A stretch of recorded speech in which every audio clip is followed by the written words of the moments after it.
Railway NTPC का notification जारी कर दिया गया है। ग्रेजुएशन लेवल और इंटर लेवल पे वैकेंसी है। टोटल जो सीट है इसमें 11,558 सीट है। टोटल 11,558। ग्रेजुएशन लेवल का जो सीट है 8113 और इंटरमीडिएट स्तर का जो सीट है 3445। तो इस फॉर्म को भरने के लिए आपको इसका जो फॉर्म का स्टार्ट डेट है 14/9/2024। अगर आपने पहले से रेलवे का फॉर्म नहीं भरा है तो आपको ये वीडियो है जो आपको पूरे अच्छे से देखना होगा, ताकि आपको समझ में आ जाए कि आपको फॉर्म भरने से पहले क्या क्या बनवाना है, क्या क्या डॉक्यूमेंट रेडी रखना है और फ़ोटो कैसा देना है, ओबीसी कब का लगेगा, सेंट्रल लगेगा, स्टेट का लगेगा, वो सारा चीज़।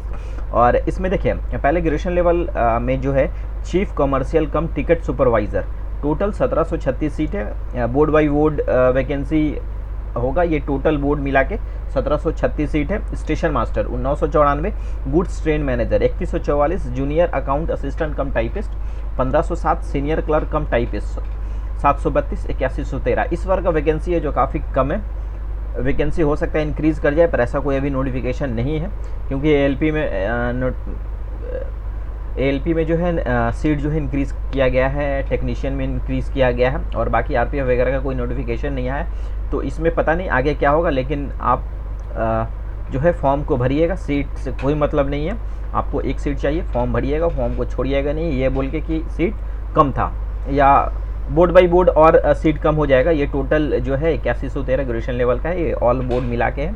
तो फुल नोटिफिकेशन जैसे ही जारी होता है बोर्ड बाई बोर्ड, आपके लिए कौन सा बोर्ड बेहतर होगा वो सारा जानकारी मैं आपके लिए लेके आऊँगा। तो मेरे चैनल को सब्सक्राइब कर लीजिएगा। और रेलवे अगर आप रेलवे में जॉब करने के इच्छुक हैं तो, और इंटर लेवल जो पोस्ट है total 3445, clerk cum ticket commercial cum ticket clerk 2022 seat है। Account clerk cum typist 361, junior clerk cum typist 990, train clerk 72। जो ये ट्रेन क्लर्क का इसमें कोई टाइपिंग नहीं है। जूनियर क्लर्क कम टाइपिस्ट इसमें टाइपिंग देना होगा। अकाउंट क्लर्क कम टाइपिस्ट इसमें भी टाइपिंग होगा।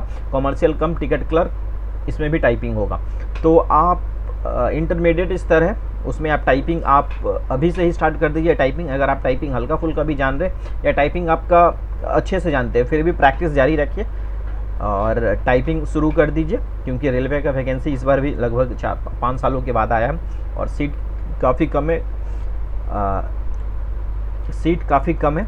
तो कंपटीशन जो है काफ़ी हाई होने वाला है, क्योंकि रेलवे ऐसा फॉर्म है जो सबको अप्लाई करते हैं, टोटल के टोटल स्टूडेंट अप्लाई करते हैं। इसमें बहुत सारे ऐसे जेन्युइन स्टूडेंट हैं जो रेलवे का ही तैयारी करते हैं और दूसरा कोई फॉर्म से उनको मतलब नहीं होता है।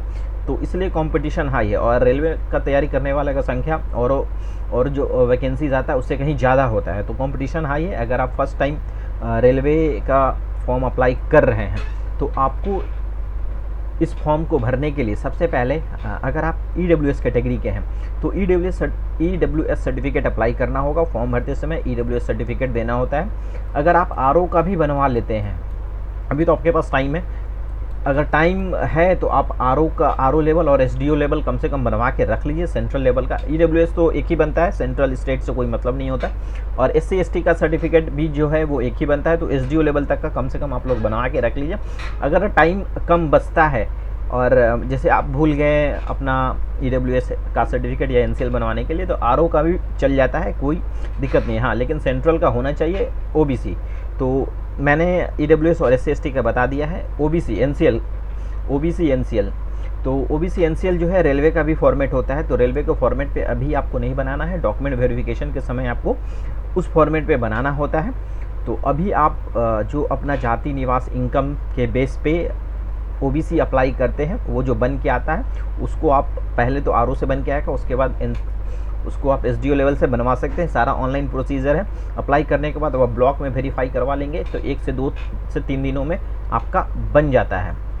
तो ये प्रोसीजर था। एनसीएल ओबीसी का फुल वीडियो हमारा दिया गया है, आपको आई बटन में ऊपर दिखेगा। उस वीडियो को आप देख लेंगे तो आप प्रॉपर वे में समझ जाएंगे कि ओबीसी सर्टिफिकेट कैसे बनता है।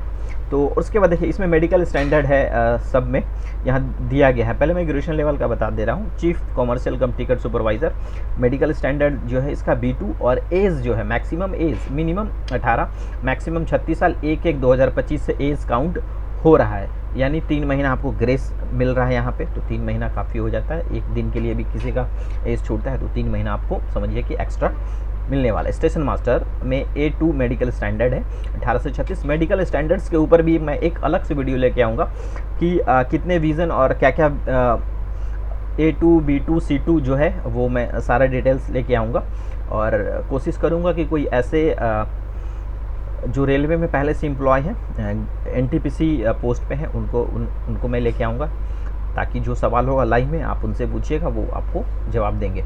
तो जूनियर अकाउंट असिस्टेंट कम टाइपिस्ट, इसमें जो C2 है सीनियर क्लर्क कम टाइपिस्ट, इसमें भी मेडिकल स्टैंडर्ड C2 है। एज जो है सारे में 18 से 36 है। हाँ, इंटर वाला जो पोस्ट है उसमें एज जो है मिनिमम 18 मैक्सिमम 33। इसके अलावा एज रिलैक्सेशन मिलने वाला है।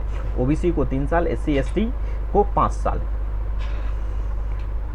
एज कैलकुलेशन 1/1/2025 से होगा, वो मैंने बता ही दिया है।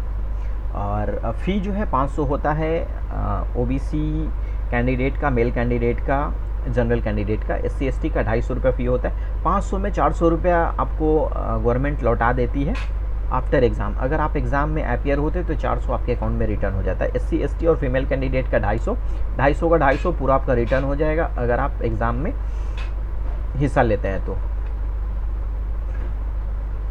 ठीक है, ये तो शॉर्ट नोटिफिकेशन हो गया। Full notification board by board आएगा, मैं बता दूंगा। हाँ, वैसे स्टूडेंट भी हैं यहाँ पे जिन्होंने अपना सेशन मैच कर लिया। जैसे होता है क्या है ना कि ग्रेजुएशन आप कर रहे हैं, साथ ही साथ आप ITI भी कर लिए, तो बहुत सारे ऐसे स्टूडेंट हैं जिन्होंने LPA टेक्नीशियन का अप्लाई किया है ITI बेस्ड पे, और उनका ग्रेजुएशन से ईयर मैच कर रहा है, यानी सेशन जो है वो मैच हो जा रहा है दोनों का। तो आपके मन में होगा कि मैं दूसरा रजिस्ट्रेशन कर लूँ पैन कार्ड से, तो क्या सही होगा या कोई दिक्कत होगा? तो ये आप बिल्कुल नहीं करेंगे। अगर आपका सेशन मैच है तो आप भूल के भी दोबारा रजिस्ट्रेशन नहीं करेंगे। मैं आपको बता रहा हूँ, आगे चल के आपको प्रॉब्लम हो जाएगा। तो इसीलिए मैं वैसे स्टूडेंट को अवेयर कर रहा हूँ जिनका सेशन मैच हो गया है। और हाँ, सेशन अगर आपने ग्रेजुएशन में किया है और ITI भी आपको करना है तो आप ग्रेजुएशन डिस्टेंस मोड में कर सकते हैं और ITI रेगुलर मोड में, क्योंकि ITI जो है डिस्टेंस मोड में नहीं होता है, तो ग्रेजुएशन डिस्टेंस मोड में होता है। डिस्टेंस मोड में आप कर सकते हैं। और वैसे स्टूडेंट जो अभी ITI पढ़ रहे हैं और उनको ग्रेजुएशन भी करना है तो आपके पास एक ये बेस्ट ऑप्शन है, आप IGNOU से चाहे NOU से या फिर किसी भी यूनिवर्सिटी से जो डिस्टेंस कोर्स करवाता है ग्रेजुएशन का, आप डिस्टेंस कोर्स में एडमिशन ले लीजिए और साथ ही साथ ITI कर लिए। ITI करने से रेलवे में और बिहार इलेक्ट्रिसिटी विभाग में, अगर आप बिहार के स्टूडेंट हैं तो आपके पास ये दो ऑप्शन होता है। बाकी सेल, गेल, बेट ये सब में वैकेंसी रेगुलर आते रहता है, रेलवे अप्रेंटिस वगैरह का आते रहता है, तो ये सारा ऑप्शन हो जाता है ITI बेस्ड पे। अगर आप प्रॉपर वे में तैयारी करते हैं, ITI आपने किया है तो उस पर भी जॉब हो जाएगा। हाँ, तैयारी तो थोड़ा बहुत करना पड़ेगा क्योंकि कंपटीशन अभी का टफ है और पढ़ना पड़ेगा।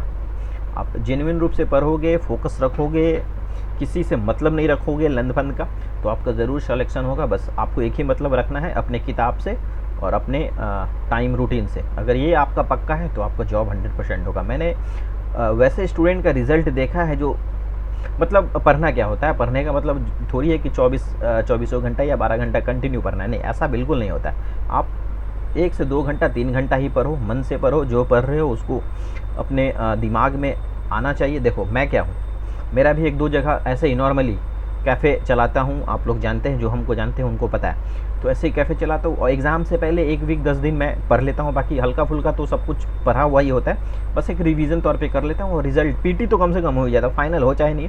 तो मेरे जैसे स्टूडेंट का हो सकता है जो मैं काफ़ी कमज़ोर हूँ पढ़ने में, आप लोगों को भी पता ही होगा, तो हम लोगों का हो सकता है। तो आप लोग कंटिन्यू फोकस करते हैं, आपका क्यों नहीं होगा? ज़रूर होगा, आप कोशिश करो, ज़रूर होगा, ऐसा नहीं है कि नहीं होगा। और हाँ, प्रॉपर वे में आप कोशिश करो, ज़रूर होगा, मैं गारंटी देता हूँ। दूसरा कोई चीज़ मत देखो, दोस्ती है, फालतू का चाय पीना बंद करो, घूमना बंद करो, वो सब बंद करो। अभी फोकस करो 2024 2025, आप कोशिश करो 2025 तक किसी तरह जॉब लेके पटना को छोड़ देना है, क्योंकि पटना में अगर आप दोबारा आओ या पटना में हो तो अब बस इसी मकसद से हो, क्योंकि आपको जॉब लेना है। आपके गार्जियन भेजे हैं यहाँ पे पढ़ने के लिए, कुछ उम्मीद से भेजे हैं, उनके लिए भी कुछ करना होगा आपको। ऐसा नहीं कि आप आएँ और उनके, क्योंकि हर कोई गार्जियन चाहता है कि मेरा बेटा हमसे अच्छा करे, तो आप उनके सपनों को ऐसे मत बर्बाद कीजिए, क्योंकि बहुत उम्मीद लगा के वो आपको भेजे और यहाँ आपके आप दोस्ती यारी और इधर उधर के चक्कर में रहेंगे तो सारा टाइम बर्बाद होगा। तो आप जेन्युइनली 2024-2025 टारगेट कीजिए, क्योंकि अभी Bihar SSC, railway, Bihar police, Bihar दरोगा जैसा बहुत सारा वैकेंसीज़ है। अगर आप प्रॉपर वे में तैयारी कर रहे हो तो ज़रूर होगा सिलेक्शन। बहुत सारा वैकेंसीज़ है, बहुत जॉब अभी आने को भी है, आएगा, तो आप तैयारी करो, फोकस रखो, ज़रूर होगा। ठीक है, मैंने आज कुछ ज़्यादा आप लोगों को समझा दिया। अगर कुछ बुरा लगा सॉरी मैं बोल दे रहा हूँ, पर वैसा कुछ भी नहीं है। मैं जो भी बताया हूँ आप लोगों के लिए ही बताया हूँ, बेहतर बताया हूँ।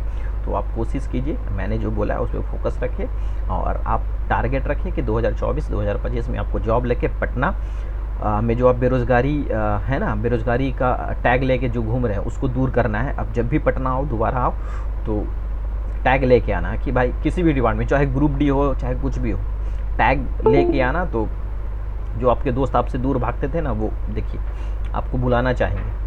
तो यही है, यही दुनिया है, यही रीत है, चल रहा है ऐसे ही। तो जब तक आपके पास टैग नहीं है कुछ नहीं होने वाला है।